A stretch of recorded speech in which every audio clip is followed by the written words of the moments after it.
I'm a bit of a heretic. I like to go over the line. I like to push boundaries. That's what I do. I'm really good at it. But I also have learned that I want to aim for like 10% over the line. Right. Not extreme. So I'm not hammering people with the disruption. I mean, there are moments where I definitely will say something very directly to people because that's sometimes the easiest way to do it. One of my clients said, I love the way you kick me in the ass and pat me on the head at the same time. Because I really I love people. I love people and I love my work. And there's nothing better than seeing someone blossom.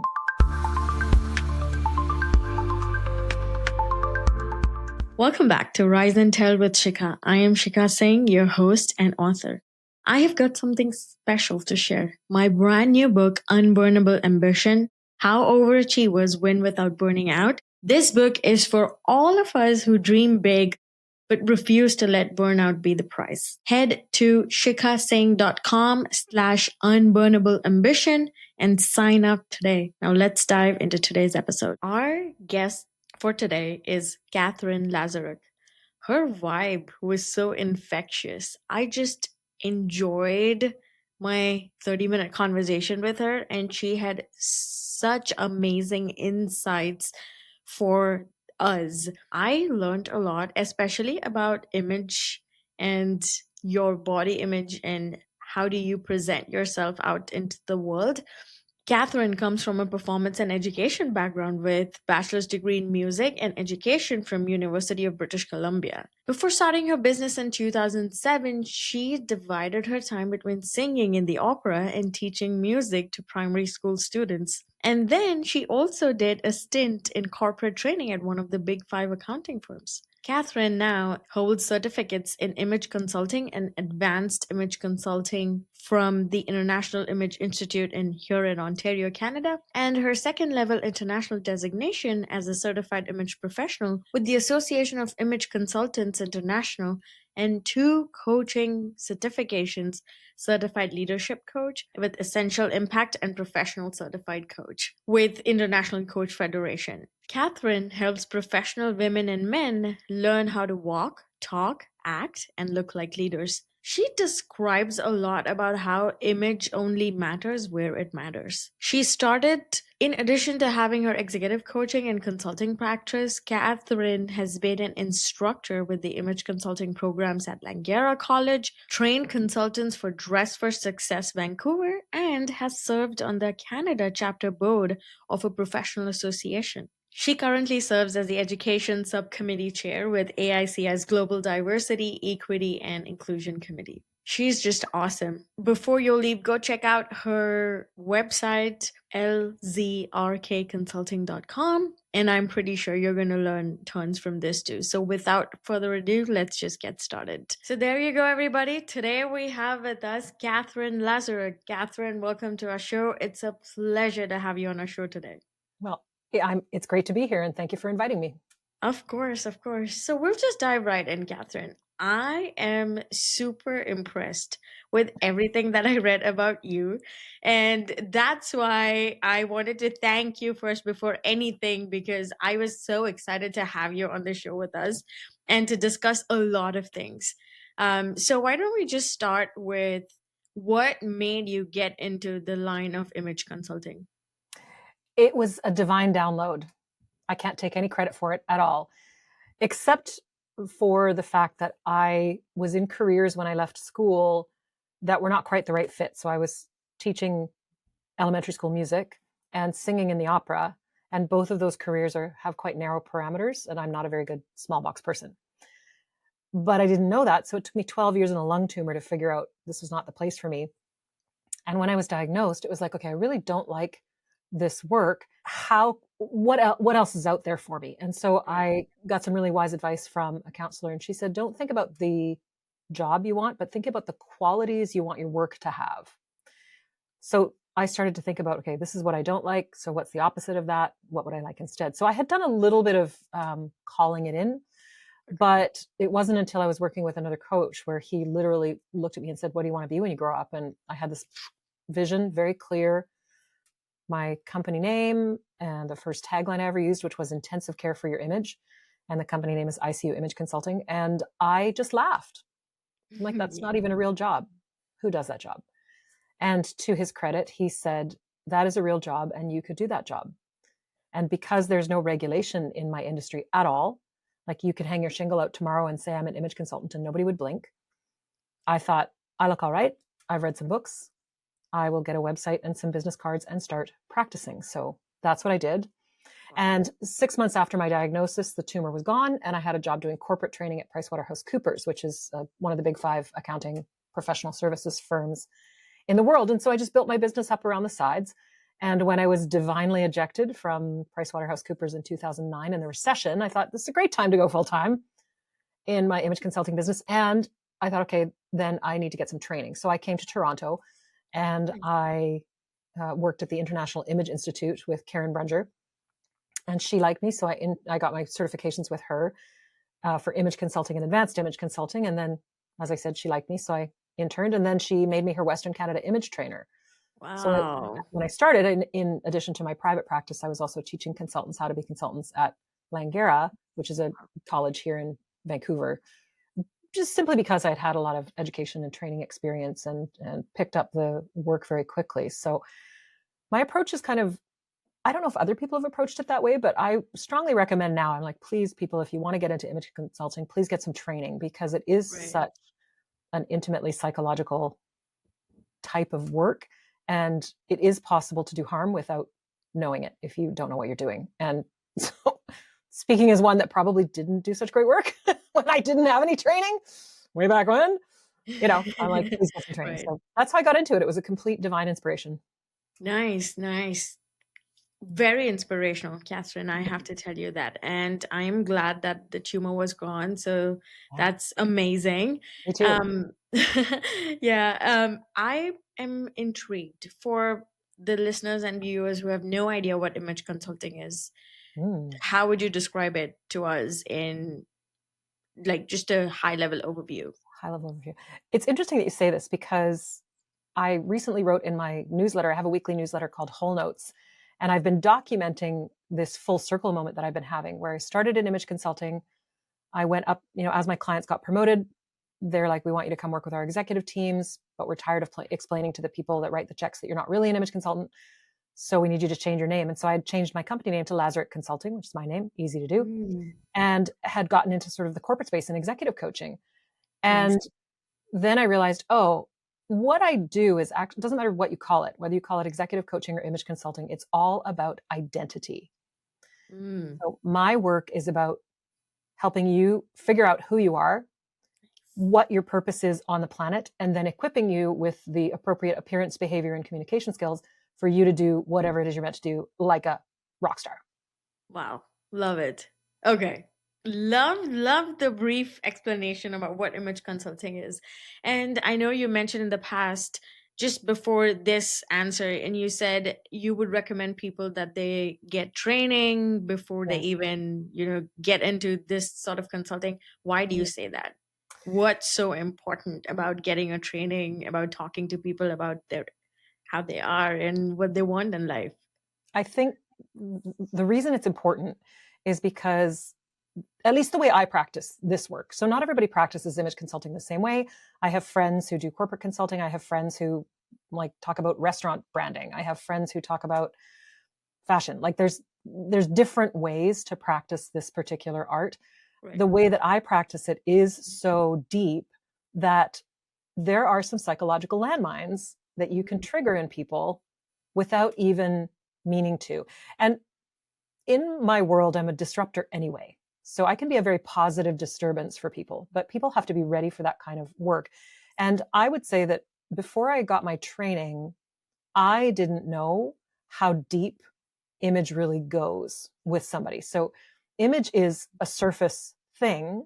That's what we see, but It is not superficial. And one of the biggest things that I hear is like, well, that's nice to have. You don't need to have that. Or that's only for politicians and rock stars and celebrities. And the truth is that everybody who's here on the planet is here in human mystery school. And the sooner you figure out who you are and what you're supposed to do here, the easier it is to then figure out what skills gaps you have so you can actually fill those skills gaps and then get on with it. And I think so if you are considering this career and you don't have training, then it's very easy to get into deep waters and not be prepared to swim. Right. Okay. Understood. So I'm actually dying to ask you a question. And so now that you've had a lot of clients and you've been in this industry for quite some time now, Mhm. and you've been doing this for a long time, does your clothes and your appearances, do they really matter? It depends, is Okay. the answer to that. So what I say to everybody is I say image only matters where it matters, but where it matters, it really matters. Okay. There's two parts to that. I think image matters and your clothing matters because it's for you. In Okay. my opinion, whatever container you arrived here on the planet in is the perfect container to do whatever it is you're meant to do on the planet, which Right. means your container is a sacred vessel. It contains your purpose and it deserves to be dressed with reverence as Mm. an expression of your soul. So image is important. It matters for you personally. Okay. And image also matters in certain situations in our world because if you're going for a particular job, like when I talk to people about it, I talk about my 3 C's framework, which is character, congruence, and choice. Wow. Okay. Character, who you are at 4 is who you are at 104. The core essence of you doesn't change, right? The Right. sooner you make friends with that, easier your life is going to roll. Same as your container. Right. The second part of that is congruence, because we don't live in a vacuum.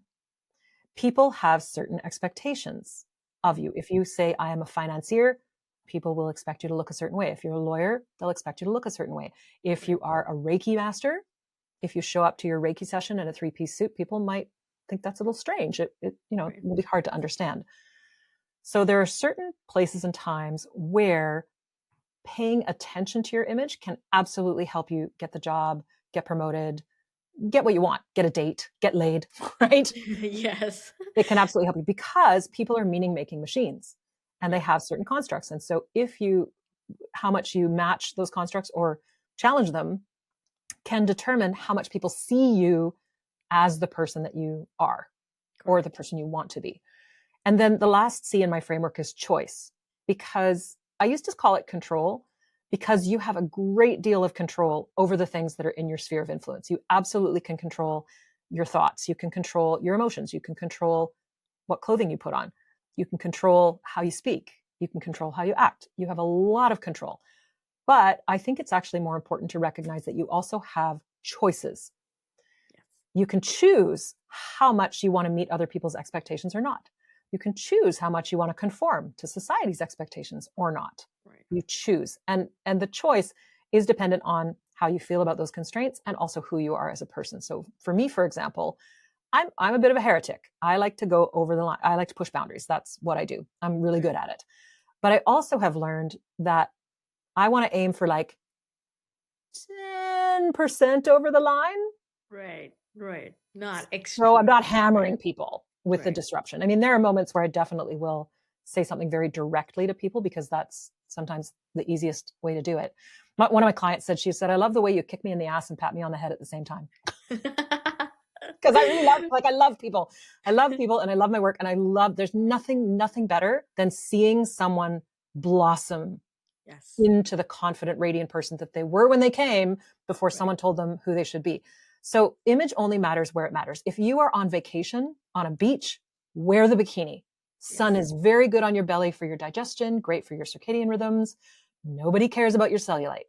If you want to wear a mini skirt, wear it. If you want to be on the couch with your partner or your lover, whatever, it doesn't matter because then someone knows you well and they see your soul and that's great. But in the places where it matters, first impressions, workplaces, other professional situations, social situations, there are industries, for example, like there's a person that I know that works in private investment equity, and Right. displays of status are actually a thing. A Like the big right thing. watch, the Yeah. right belt, the right shoes can say quite a lot about whether or not you fit into that crowd. Yeah. So image only matters where it matters, but where it matters, it really matters. I agree. I agree. And I come from the tech industry, and the first book that I'd written was about women in tech and why we need more women in tech. Yeah. We need So more women I everywhere in every industry. We need more women in leadership everywhere. exactly. I agree. I agree. So I was in India for some event, and then I was giving this talk at a corporate event. Mhm. And one of the girls came back to me after the event and she's like, I just loved that point that you made on the torn jeans and the t-shirt. So what I ended up saying them is, Mark Zuckerberg can wear a gray t-shirt all his life. Nobody's going to question him. If he walks up on the stage and if he's saying, I'm releasing this X application today, people are going to be okay with it. Even if he doesn't wear anything, people will be okay with it. But if I walked in today with toned jeans and just a sleazy top, you guys wouldn't be here listening to me for an hour just talking about things and communication and everything else. So I definitely agree. And I support that idea that, especially when it comes to certain places, you have to dress up a certain kind of way. There And and there is a complete double standard. yeah. And actually, it was interesting the point you make about Zuckerberg. There is actually a study that talks about how image matters for men, and up until the earning point of about $250,000 a year, it really matters. But after that, it matters less. Yeah. And what you're talking about the tech industry, then you're looking at congruence, right? The expectations for dress code in the tech industry are not the same as the expectations for dress code in the banking industry. And so if a woman shows up in a torn jeans and a t-shirt, or torn jeans and a tank top, she's just going to have to spend more time explaining her credentials. Yes. Because that is it's true. not matching, right? And people love things to match. They love things to make sense. That when someone says to them, this is what I do, people are like, oh yeah, you look like that. It tracks. And all it is, like, I'm of two minds about it, because of course it'd be great not to judge a book by its cover. Yes. That would be fantastic. I would love to Yes. work myself out of a job. And that's not the world we currently live in. So it's a question of, like, how much do you want to uphold the world we live in, and how much do you want to challenge it? But also just giving some thought to, how much do I want to have to explain myself, or am I going to be kind to the people that I meet and actually look the part? Yeah. So I sometimes say to my people, I'm like, I help you, walk the walk, talk the talk, and look the part. And you need really all three of those things, and all three of those things need to be 100% aligned with who you actually are. Correct.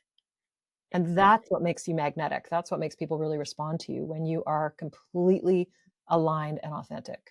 Yeah, I agree. It's so difficult to just, not spend time or not spend enough time on certain things and how you want to look. And I've seen that a lot with my friends too. Like, they will do tons and tons of different things. They'll take up additional responsibilities. They'll manage 100 different things in different projects.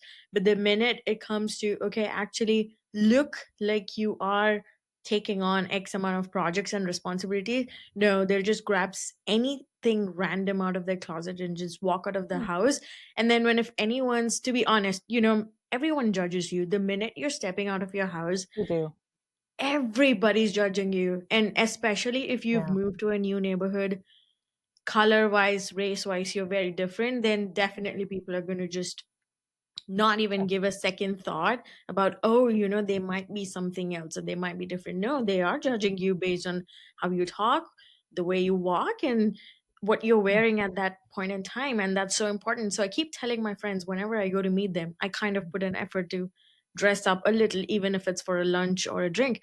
And they ask me, oh, Shika, are you going for are you delivering a podcast right now? Or are you going for an executive meeting? I'm like, no, I'm just ready. I just want to be ready, and I'm dressing like the way I want to. And I want to match that vision of me that I have in my head. And nobody gets it, but I understand the importance of that, because I have had experiences in the past when, and that hit me though. Again, I cannot believe that I'm saying this on the show here today, but I participated in this 5K run. It was for a great cause. I had so much fun. I woke up in the morning. I went with my husband. He said, no, you do it. I'm going to just be here. I'll cheer for you. I'm like, okay, cool. I finished. I completed the run. It was for a great cause. I came back, clicked some pictures, etc. And you know how they give you a T-shirt before the event, and it was chilly. It was October here in Canada, and it was the CIBC T-shirt, and CIBC is like a bank, and it was like a red T-shirt with just CIBC on it, and then the event name at the back. And I was obviously wearing leggings and that t-shirt and shoes.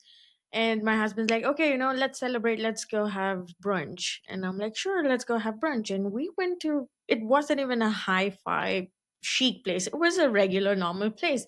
And I'm standing in the line because it's super busy. It's on a weekend. And this lady comes in and she thought that I worked there, Yeah. just because of how I was there that time. And that actually hit me. I'm like, yeah, she's Mhm. right in, that's how it is. That's how Yeah. it's in Canada. Usually people who are working for certain institutions and certain places are, students who've immigrated from different parts of the world. Mhm. And it was not a fault of hers, but he made fun of me and I started laughing. And I felt bad too after a while. But then Yeah. that stuck in my head. I'm like, okay, if it just was a Right. simple brunch place, imagine how much people Yeah. are judging you during your projects at your workplace when you're delivering a talk or anything. So Yeah. I agree. Well, it's interesting that you bring that up because I often do an exercise in my workshops where I actually put pictures up of people, random pictures, stock photographs, and I ask people a series of questions about what their best guess is for these Mm, people. Like, what do they do for a living? Where would they live if they lived in the Lower Mainland? What kind of car do they drive? Who do they date? Are they married? Like, what's their level of intelligence? What's their level of schooling? And everybody has a guess. And I can tell you, I've done this exercise for a long time yeah. now. I have thousands of responses, and almost all the responses are identical. Now, people will try to resist it, Yeah. and they get mad when I make this explicit, because a lot of the times those things are subconscious. And I want people to understand that those judgments are not malicious in any way. Correct. Correct. Hopefully. I mean, yes, there are places where it's malicious judgment, but a lot of those judgments just come from someone's past experience. So when Yes. that woman is judging you and thinking you work there, that's just based on her experience of, oh, someone at this restaurant wears leggings and a t-shirt, and that's what I thought. Right. And sometimes people just think you look like you're in charge. I get that sometimes on the street. I get asked for directions when I Ooh. am in a strange city. I'm like, I don't live here. I just look like I know where I'm going. So there is that. Like it's beyond your clothing. It's also your attitude Yeah. and what you bring to the table. So when I tell people about the judgment piece, it's like, I'm not telling you this judgment piece, this scientific judgment piece to scare you or to make you feel bad. That's not the purpose. The purpose is for you to understand how those subconscious reactions can benefit you or harm you, Yes. depending on the situation that you're in. And it's a little bit like if you're an accountant, you need to know math. If Yeah. you're a baker, it would be a good idea if you were acquainted with flour and yeast, right? Correct. And so this is just another tool in your toolkit that you can utilize to help people understand you faster Yeah. and to help make your communication easier and to smooth the way between you and other people and help them to understand. And as someone who is a challenger, I definitely have struggled with this over the years because there's certainly a ton of judgment in my industry from other Right. consultants and from, I mean, it's just they're paid to help people improve their appearance. And so there can be a lot of judgment. And I really struggle with that for a long time because I don't believe that that should be true. I definitely believe in the person. Yeah. And I also want your wrapping to be as beautifully reflective of you as it can possibly be. Yeah. Agreed. Wow. Beautiful thoughts, beautiful tips and ideas, Catherine. I love it. I love it. I want to ask you though, in your experience, what has been the most common issue that a lot of working professionals have that they haven't yet identified about themselves, but you're like, how can you not see this about you? What was that biggest thing or Uh, the most hide. common I thing? think the biggest thing that I see in my work is people hiding out and being afraid to step into who they really are. So they hide out Mm, in their credentials, they get more courses, they buy more education, they yes. take on more projects, they try to buy more titles, and they don't understand that the way you become really present in the workplace and you get seen in the workplace is by being completely present with yourself. So the people that have a hard time, they're not really comfortable with themselves. They're not, and I want to say not confident, but I mean, confidence comes from self-efficacy, right? Like doing what you say you'll do and keeping your word and like following through on your commitments and things like that. But I think the biggest thing is just people not realizing that the way they're coming across is not representative of who they really are. Like their skills are Mm, really great, Their work ethic is amazing, but nobody sees that part. Yeah. I think that's the hardest part. So people sell themselves short a lot. And I hear a lot of self-deprecation in the guise of humility. Yes. And I'm like, okay, yeah, you're not more special than anyone else, and no one is more special than you. And no one is more special than you. Correct. So you can ditch the humility part, because it's not like, unless you're an arrogant jerk, which very few people in my experience are arrogant jerks. Yeah. Very few people are completely unaware of themselves in that way. Right. And I think sometimes we err, particularly women, have been conditioned to err a little bit too far onto the be humble side and give credit everywhere else and not take credit. And I think there are some different ways of leadership and governing that we could see that would actually be more beneficial for us as a community. Oh, I agree. Mhm. You've just hit on the spot. I love this topic. That was actually one of my very first episodes on this podcast Mhm. a couple of years ago when I started. It was self-deprecation, and I have actually started practicing it not just with me but with others too, because Mhm. especially at the workplace, I cannot imagine people who've been in the industry for 20 plus years will still hesitate to take credit for something huge Yeah. that they've done on projects. And I don't get that anymore. I'm Yeah. like, please just take credit. And I think people think that that's bragging, Yeah. when in actual fact, it's just simply honest. Yes, I Yeah. did this thing. And people are very, or not everyone, many people are very uncomfortable with accepting compliments. Yes.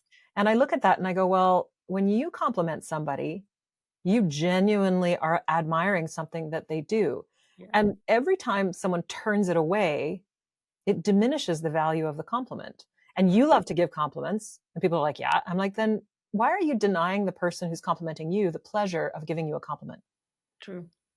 And it's the same way with help. Like, people don't want to ask for help. I'm like, but you love to be asked for help. They're like, oh yeah, I love to help people. I'm like, great. So then when you ask for help, you give the opportunity to someone else to help and feel amazing about themselves. Correct. I Right. agree. So it's this Um, idea of like, take credit and yeah, enjoy when you get a compliment, enjoy it. exactly. And then just don't shy away. Like, you don't have to take 20 minutes of the meeting saying what you did, but at Right. least take 2 minutes or Mhm. 5 minutes to say exactly what you did. No over exaggeration, just be open. Because that's one thing that I've noticed. A lot of my team members, they are so shy. Like, Mhm. people will wake up in the morning, stay, logged in after hours just to do something because they don't want to be that person.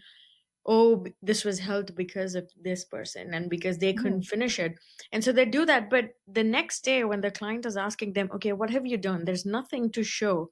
There's nothing. All of these things are happening in the background, and I'm like, why can't you not say it? Like, just say it. Just say that you've done, like, you logged in early, you spent extra amount of hours, accomplished that task within that time, that and that deadline, Mhm. and just show it. Like, if she's asking for, you know tasks on a board, or if she's asking for a report or a document, just add everything in it. And they're like, oh, but that's fine, that's okay, now it's done. And i don't Hang on. i don't get that. I have to ask a clarifying question. Are you saying when someone goes in and picks up the slack for someone else who dropped the ball, that they should take the No, credit? just Or their is it someone own else who's work. just, yeah, yeah, okay, great. Because I'm also thinking, like, on a team, you want to be careful not to throw anybody under the bus, Yeah. Yeah. right? If you have to take credit for something, oh, well, so and so didn't do it, so I did it. I, That's not a cool move, obviously. yeah. Yeah. But yeah, no, I agree. Okay. Yes. If you did some extra work, it's important to say, yeah, I just came in early to make sure it would get done because I knew we were under a tight deadline. Like, Yeah. that's great. Exactly. And I want to ask you, Catherine. Yeah. So now that you mentioned what you don't like or what you've noticed the most in people, Mhm. about themselves, what do you suggest to them? What's like two basic strategies that you give them right off the bat when you notice that, oh, they're just so, they don't take compliments, they don't do this, and what are Right. the true strategies that you tell The, them right off the the bat? first piece with people is always awareness. Mm, So the first strategy that I give them is notice and name. So you notice that something's happening. Oh, I noticed I didn't take credit for that. And then you just say it out loud, either to yourself, or you can say it out loud. You're like, oh, I noticed this. I notice this. I notice this. So you notice what's happening, Okay. because awareness is huge. And Mhm. sometimes I get people to like like keep track of how many times they notice something, because even that little practice can Goes a long way. just blow your mind. Yes. You're like, wow, I noticed I didn't take credit for that. I noticed I didn't take credit for that. Oh, I noticed that over the past week, I did not take credit for something 35 times. That's a lot of credit that I didn't take. And I'm wondering what's happening there. So awareness is always the first with anything, Okay. whether it's not accepting compliments or it's not taking credit, or it's, you're saying something mean to yourself in the mirror, or whatever it is. It's like notice and name is the first best strategy. Say it out loud. And then once you notice that that's happening and you say it out loud, so you're it's like, this is the thing that's happening. Then the next tool that I always give people is reframe automatically. So let's say, for example, let's talk about like negative self-talk, because that's a huge issue for people. And first thing I also say, like, now I've said 6 things, so maybe it's not the first thing, but like 10 things. The thing about negative self-talk is self-deprecation is not good fuel. Self-affirmation is great fuel. If someone is in the habit of deprecating themselves, then they do the notice and name. Oh, I noticed that I said something bad about myself. I noticed what a dummy. Right? That was so stupid. So I noticed that. So the reframe is, this is a great learning opportunity. Oh, I made a mistake. Awesome. I have an opportunity to grow. Right? Or even if it's something physical, like let's say somebody's like, like curly haired women. Oh my God, I hate my curly hair. It never does what I want it to. It's a mess. No, I hate my hair. It's like, oh, okay, well, what does your hair do for you? And they're like, so can you think of something functional as opposed to aesthetic? And they're like, well, my hair covers my head. I'm like, great, keeps your head warm. Start there. Right. So the reframe is like taking what it is and seeing if you can reverse it, or at least you can get a step closer to something affirmative. Right. Just kind of working your way into it. It is a skill. If you've been used to self-deprecation, it will take some time to rewire. It will take some attention. Yes. And that's the only way that things change. And it feels hard at first, because your body is just busy trying to maintain the status quo. Like your nervous system, your whole body is just designed to stay safe and survive. So it is not going to want to expend any extra calories or any extra energy on changing a belief.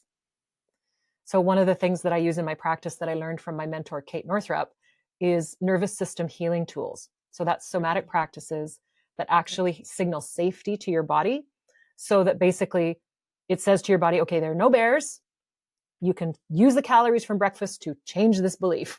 Right. And it's actually like there's somatic, like, like havening is one of them, for example, where you just literally do this and breathe and concentrate on like first, like the touching hand, like what is the touching hand feeling? And then what is the touched hand feeling? Oh, So it's presencing, like getting yourself back into your body, nice. like is a big piece as well in terms of regulation. So signal safety, rewire the brain, signal safety, and that helps your brain change more gently. Can't really think your way into change, even though people like to say that that's the case. Your body has to be part of that equation. Right. Modern society, and particularly religion, has been negligent, I think. Or, well, I don't think it was negligent. I think it was deliberate, right, in disconnecting people from their bodies. But 85% of your information comes from your body to your brain, not the other way around.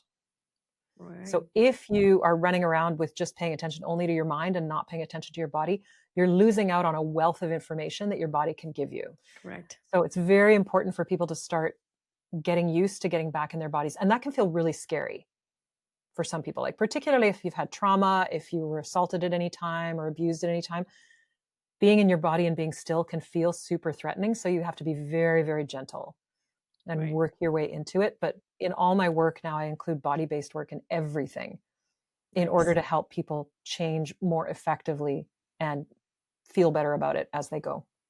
Love it. Love it. Thank you so much, Katherine. This was awesome.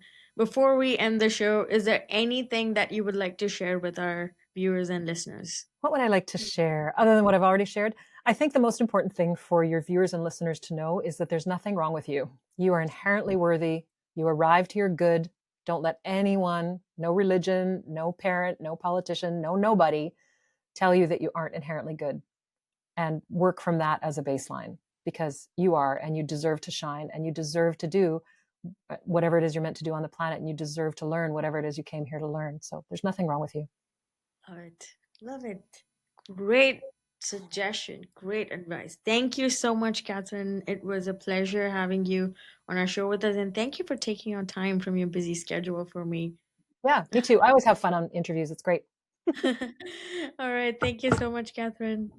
Take care. Thank you for tuning in for today's episode of Rise and Tell with Sheekha. My book, Unburnable Ambition, is all about how to chase your biggest goals without losing yourself to burnout. You can now sign up at shekhasingh.com/unburnable ambition. Until next time, keep growing, keep glowing, and be yourself, and keep your ambition unburnable. Thank you.